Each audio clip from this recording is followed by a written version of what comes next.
আসসালামু আলাইকুম, কেমন আছেন সবাই? আশা করি ভালো আছেন। আল্লাহর অশেষ রহমতে আমরাও ভালো আছি। প্রতিদিনের মতো নতুন একটি ব্লগ ভিডিও নিয়ে চলে আসলাম। এই তো সকালের নাস্তা বানাবো, সকাল থেকে ভিডিওটা শুরু করলাম। এখানে আমি অফ ক্যামেরায় আলু কেটে নিয়েছি। আজকে ডাল ভাজি করব আলু দিয়ে। তো ডাল ভাজিটা বসিয়ে এখানে আমি রুটি বানিয়ে নিচ্ছি। আটা সিদ্ধ করে রাখছিলাম, আটাটা ঠান্ডা হওয়ার পর মুথে নিয়ে নিলাম। এরপরে রুটিগুলো বানিয়ে নিচ্ছি।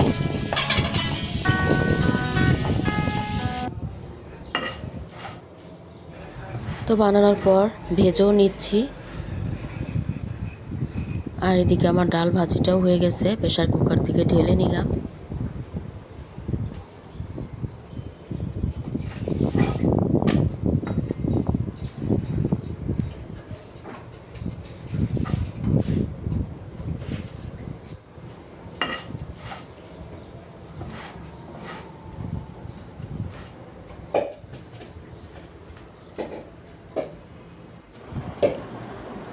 তো রুটি ভেজে আর ডাল ভাজিটাও প্লেটে বেড়ে দিলাম।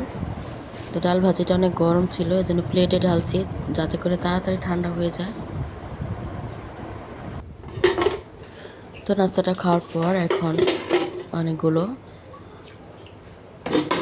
থালা বাসন হয়েছে, এগুলো ধুয়ে নিলাম। ধুয়ে এখন ঝরা দিয়ে দিচ্ছি ঝুড়িতে।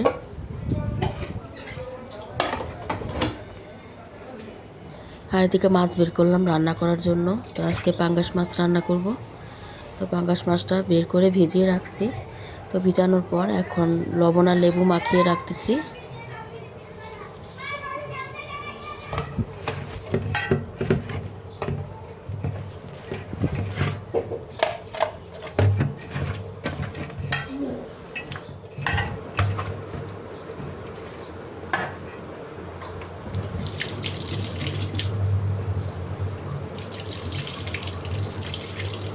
তো মাছটা লবণ মাখিয়ে রাখলাম, রান্নার আগে ধুয়ে নিব। আর এখানে গাছ থেকে তিনটা বরবটি ছিঁড়ে আনলাম, তরকারিতে দিয়ে দিব। একটা গাছ তাই 2-3টা করে হয়। আর করলা ভাজি করব। তো এই তো অফ ক্যামেরা সব কিছু কাটাকুটি করে নিলাম। তো করলা আলু কেটে ধুয়ে পরিষ্কার করে নিলাম। পেঁয়াজ কাটলাম, কাঁচামরিচ সব কিছু কেটে নিয়ে এখন রান্নাটা বসায় দিচ্ছি। তো এখানে প্রথমে আমি করলা ভাজিটা করে নিচ্ছি।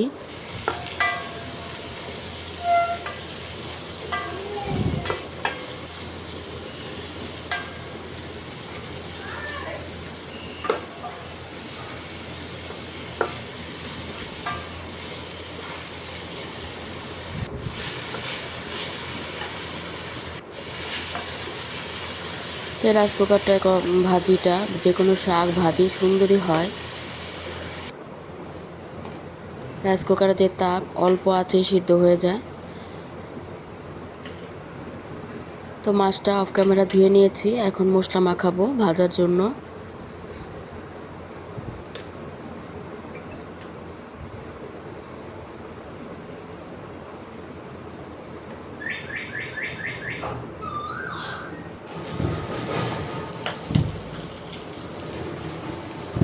এদিকে আমি ডালটা রান্না করে নিচ্ছি। আর ভাজিটা হয়ে গেছে, ভাজিটা বাটিতে বেড়ে নিলাম। বাটি না, ছোট একটা পাতিল, ওটাতে বেড়ে নিলাম। আর ডালে আমি এখন দিচ্ছি টমেটো।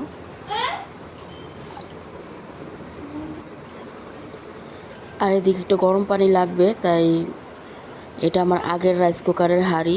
তো ওই হাঁড়িতে পানি বসালাম, দেখলাম যে হয় কি না অন্য হাঁড়ি বসালে। তো এটা কেনার আগে মানে দেখছিলাম যে যে কোনো ঘর থেকে যে কোনো হাঁড়ি বসালেও হবে। তো এটার সাথে তো 4টা হাঁড়ি আছেই, এমনকি অন্য হাঁড়ি বসালেও রান্না করা যাবে। তো আমি এখনও কোনো কিছু রান্না করি নাই, তো আজকে ট্রাই করে দেখলাম। আজকে শুধু আমি পানিটা বসালাম আগের যে রাইস কুকারের হাঁড়িটা ওটার মধ্যে। তো সুন্দর গরম হয়েছে, তো এই জন্য ভাবলাম যে তা অন্য হাঁড়িতেও রান্না করা যাবে। তো পানিটা অনেক সুন্দরই গরম হয়েছে। তো পানিটা নামিয়ে নিয়ে এখন তরকারিটা বসাবো। এদিকে চাল ধুয়ে রাখছি, ভিজিয়ে রাখছিলাম, চালটা ধুয়ে নিচ্ছি।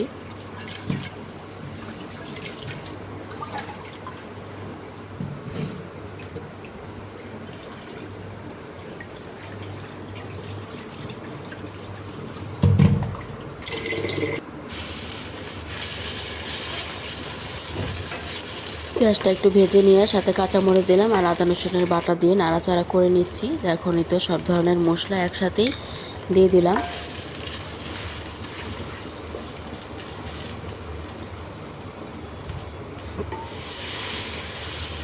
এখন একটু পানি দিয়ে দিলাম মশলাটা কষানোর জন্য।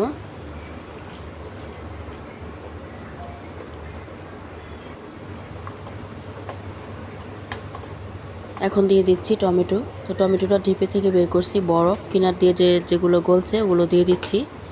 আর এই ভুনাতেই বরবটি, গাছের যে বরবটি ওটা দিয়ে দিব। তো এখন দিয়ে দিচ্ছি শাক বাটা।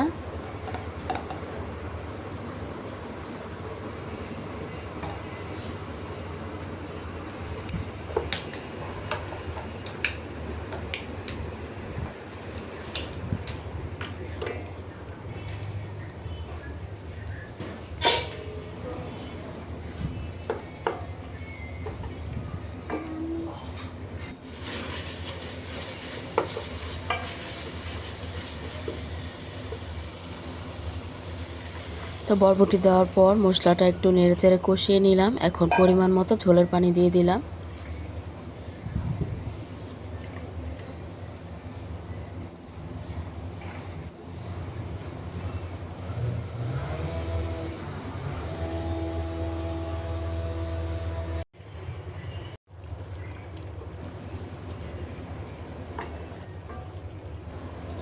তো অফ ক্যামেরা মাছটা আমি চুলাতে ভেজে নিলাম, নিয়ে এরপরে এখন তরকারিতে দিয়ে দিলাম। তো রান্নাবাড়া শেষ হওয়ার পর সব কিছু ধুয়ে মুছে পরিষ্কার করে নিলাম, সব কিছু গুছিয়ে নিলাম। তো ডাল, ভাজি আর তরকারি।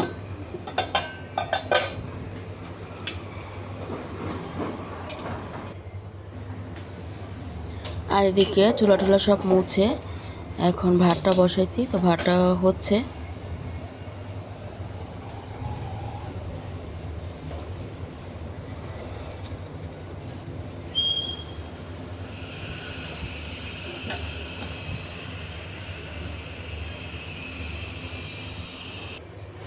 আর তরকারিটাও আমার এদিক দিয়ে হয়ে গেছে। তো তরকারিতে এখন ভাজা জিরের গুঁড়ো দিয়ে দিলাম।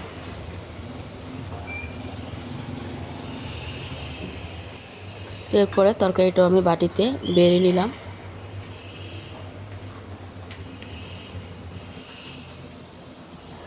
তো এখন দুপুর বেলা, তো খাবারটা খেয়ে নিচ্ছি। তো বিসমিল্লাহ বলে এখন খাবারটা খেয়ে নিব।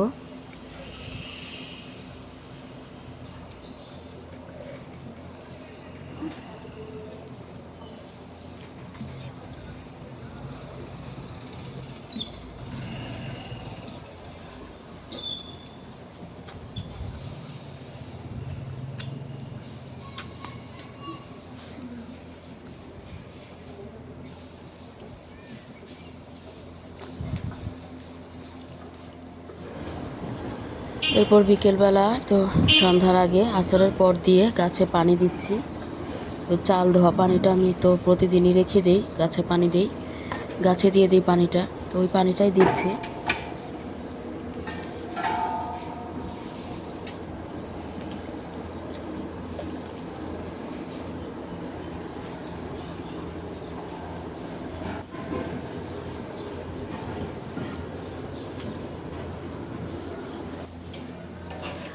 তারপর মাগরিবের নামাজ পড়ে এসে দেখি মেয়ে চিপস ভাজতেছে। তো আমাকে বলছে ভাজার জন্য। তো আমি বললাম যাও ভাজো গা। তো আমি আবার দাঁড়িয়ে আছি। তো ভেজে নিল চিপসগুলো।